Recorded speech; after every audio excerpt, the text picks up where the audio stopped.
We're following that breaking news for you. We're standing by live for a press conference on that deadly shooting on the Strip. Lieutenant Ray Spencer is speaking now. Let's listen in. I'm the homicide lieutenant with the Las Vegas Metropolitan Police Department. I'm out here this morning to brief you on a homicide investigation that we are conducting on Las Vegas Boulevard near the intersection of Harmon. The details that I have right now are very preliminary, but at around 3 o'clock this morning, a group of males were involved in an altercation at the Hawaiian Marketplace, which is located directly behind me.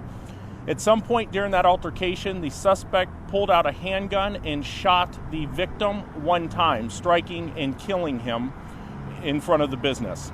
At that point, after the shooting, the suspect then started to flee on foot along Las Vegas Boulevard. 2 individuals began to follow the suspect.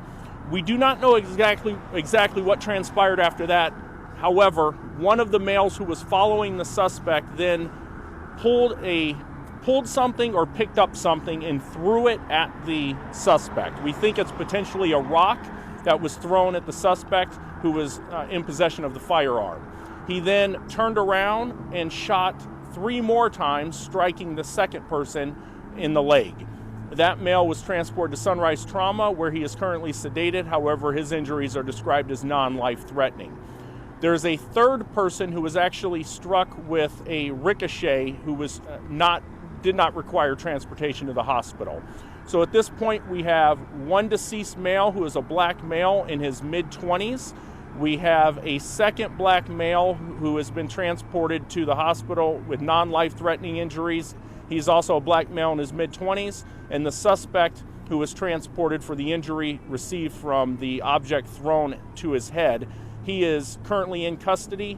He is a black male in his mid-20s. So again, still early on, but I will take a couple questions if you have them. Where was the suspect taken into custody? How long after this incident happened? So within a minute or 2 after the incident occurred, he was taken into custody inside near a local, there's a motel on the Strip where he was taken into custody. Responding patrol officers were in the area within a minute of the actual call taking place.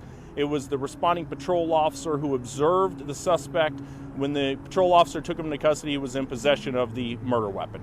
Now, do we have any indication that these individuals knew each other before this shooting transpired? Still don't know exactly what led up to the shooting or what the relationship is. So that's what we're looking into now, trying to determine. We urge anybody who has any information to reach out to us, and you can do that through Crime Stoppers as well. Final thing I've got here is just as a police officer, there's got to be a concern of gunfire on the Strip. Is there anything that's different about it, something happening here than there would be other places in terms of the concern for officers trying to keep people safe?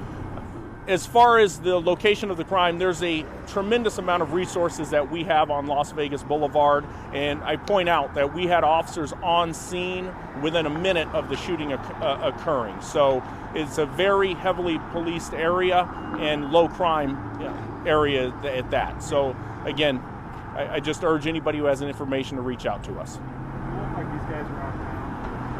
We believe there is 1 person is at least from out of town. The suspect is a local resident from what we've learned at this point. All right, thank you. All right, thank you guys.